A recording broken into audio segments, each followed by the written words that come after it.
Imagine your child falls in love with a person online only to find out that that person never existed, that it was AI the whole time. Or worse, what if someone used AI to create an explicit video of your child that never actually happened? This is the new terrifying frontier that we are in. Today, we are talking about deepfakes, cheating with AI, and how your child's data is being sold to the highest bidder. Welcome to the Parent Tech Support Show, where I empower parents with the tech knowledge they need to know to protect their kids online.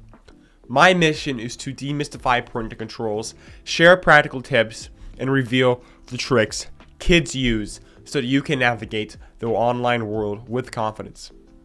I'm your host, Jack Hughes, and because I grew up in this age of digital devices, I've had plenty of experience with getting around parental controls and doing things I wasn't supposed to.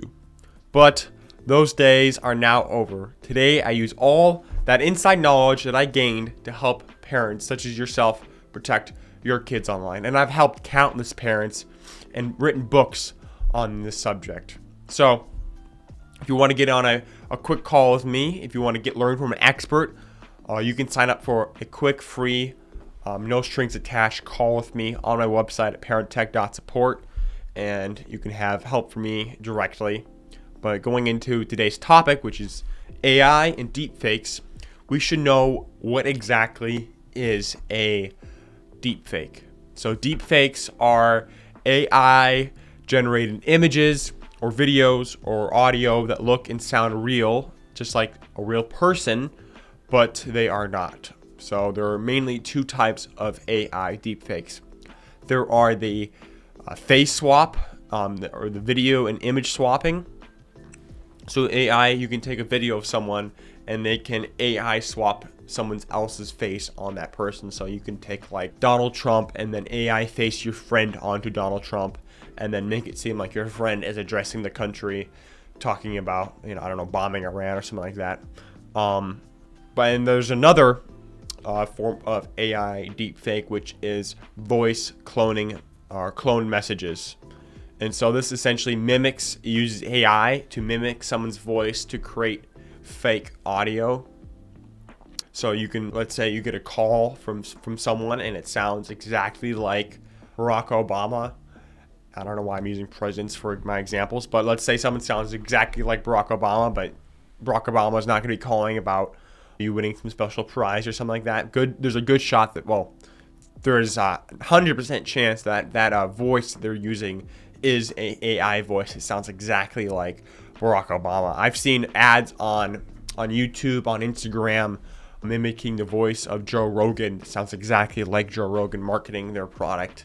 So they'll use a lot of AI cloned voices to make people, or make AI say stuff that celebrities would not have actually said. But now, the scary thing is now you have text to video AI machines. So you can type in a prompt like, I don't know why it keeps coming to my mind, but Donald Trump playing the guitar. And then you can have a video from these new AI services that generates Donald Trump playing a guitar. And usually you could be able to tell that, okay, this video is generated by AI. There are tells, but nowadays it's gotten so good in these recent few months that you can't actually tell that it's AI and it looks real life, or at least it's passable. If I showed you one of these videos 5 years ago, you would never have known that it was fake.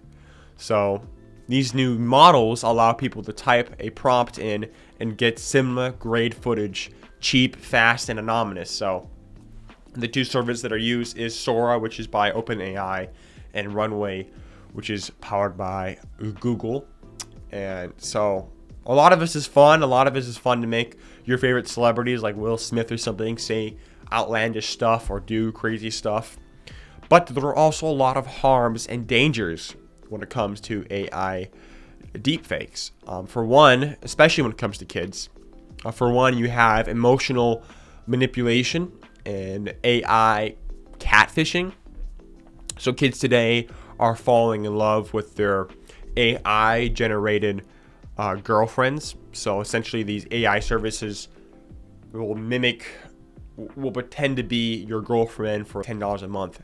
And these kids are falling in love with these AI generated bots and girlfriends because they listen to them. And, you know, you have the whole epidemic of loneliness in especially teen boys. And so a lot of these kids are falling in love with these AI bots, and they're becoming emotionally manipulated by these AI bots. I've heard of cases of these AI generated bots and girlfriends convincing their kids to kill their parents or to hate their parents or just teaching them awful stuff. I mean, this is a robot teaching your children stuff, and your children is being emotionally vulnerable to these robots.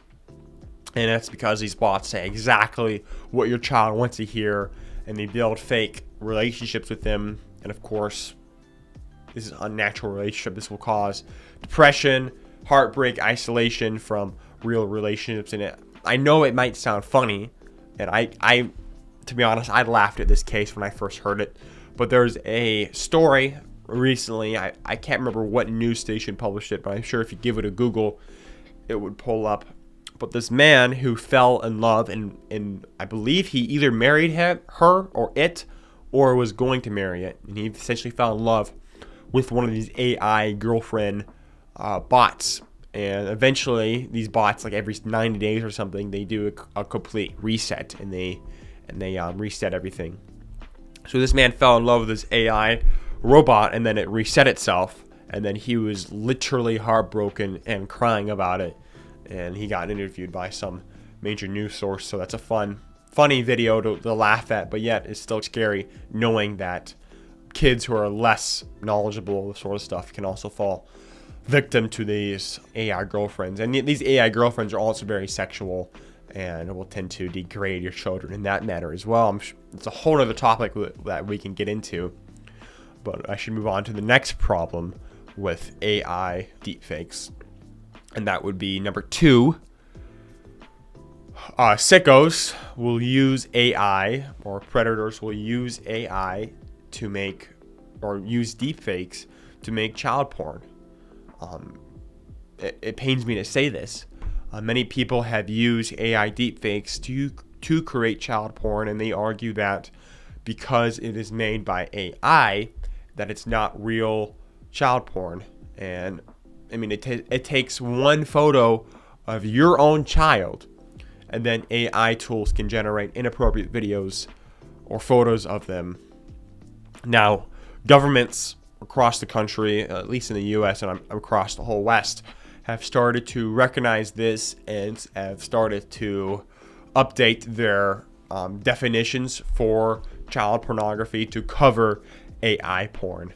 And I believe that covers 33 states right now, and more states are legalizing it.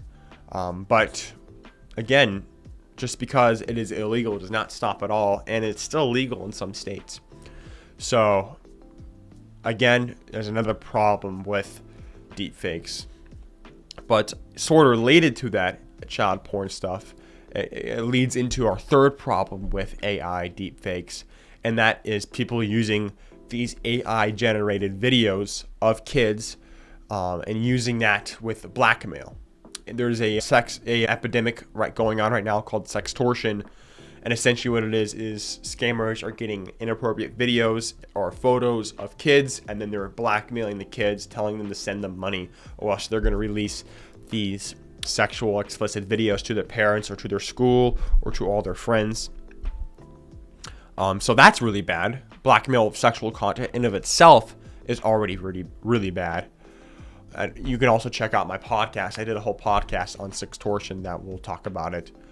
But now they don't even need real explicit videos and photos of that kid.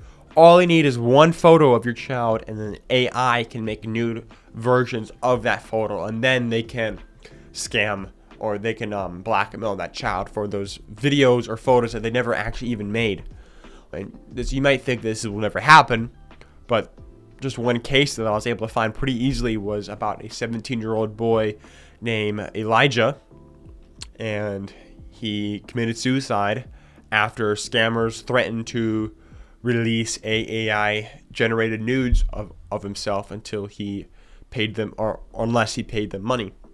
And this happens all the time. Again, check out my episode I did on Sextortion, but this AI deepfakes is heavily related to that, and it's only going to exacerbate that problem.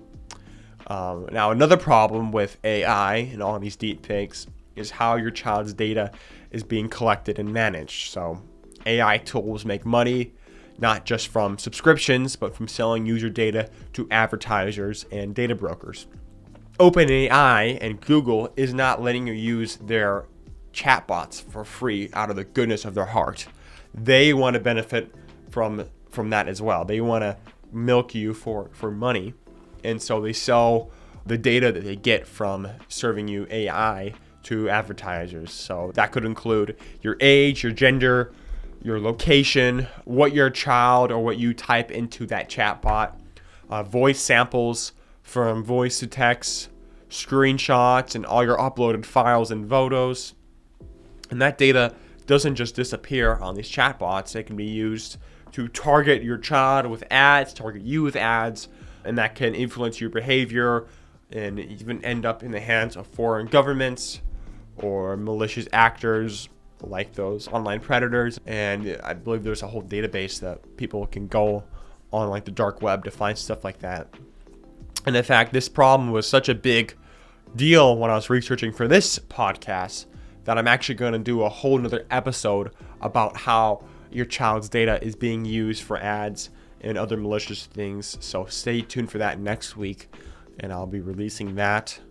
Another way that people will use deepfakes to harm people, and another problem, I guess you could say, with deepfakes is parents and grandparents especially are also being scammed with this voice cloning deepfakes. As I mentioned earlier, how you can get these AI bots to clone people's voices. So what these people are doing is they're calling people and pretending to be your child and using your child's voice and asking to send them money. So it's like you get a phone call, and on the other end is your child's voice crying and begging you for money for the kidnappers.